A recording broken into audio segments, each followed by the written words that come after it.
Going? Good. Okay, Jess and Byron's class, we did 8 count material this week. We did 4 moves.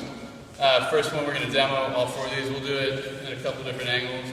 So we have a circle, close to close. And then we did a swing out. And then a swing out from open to open.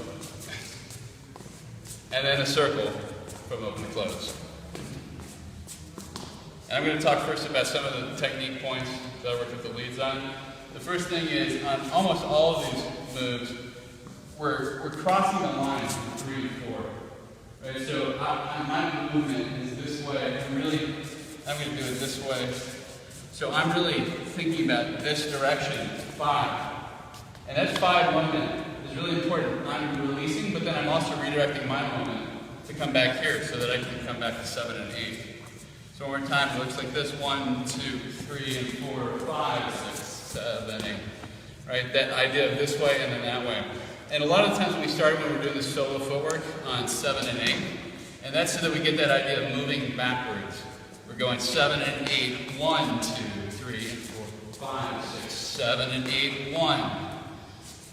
Another thing that we talked about is the importance of getting off the line, especially during the swing out. So I'm going 1, 2, 3, and 4, 5, 6, 7, 8. 1, 2, 3, and 4, 5, 6, 7, 8. Just should be coming right at me. So I gotta get out of the way.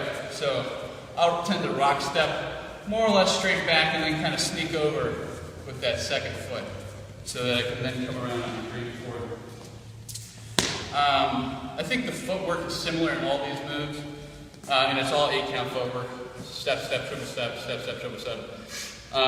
One other idea that we talked about, especially with the circle, especially coming from open to close, is that idea of ending the idea very linearly. So 5, 6, 7, 8, 1, 2, 3, and 4, 5, 6, 7, and 8. That idea that is ending, that rotational energy turns into linear there at the end with the 7 and 8 triple down the line. Jess, what are we talking about? Follows the line is very important. Stay on that line. And also momentum is really important. Don't stop just because you kind of have friction by association. You're going to pass by the lead and it's going to be fairly close. But keep that momentum going. And if the lead doesn't catch you again for a circle, keep going backwards. And I highly recommend practicing tripling backwards. It's not a very natural movement to be going backwards and not looking backwards. So I think that's a good practice. And this footwork to memory, I mean, if you could just do this in your sleep, it makes everything easier because you don't have to think about the feet anymore. You're like, oh, my body needs to move here, you know, and then you can think more about the exact placement of where those steps happen, but the rhythm is just part of you. Same thing with keep working on that 6 count footwork. We didn't get a chance to recap any of that 6 count stuff today, but we will next week.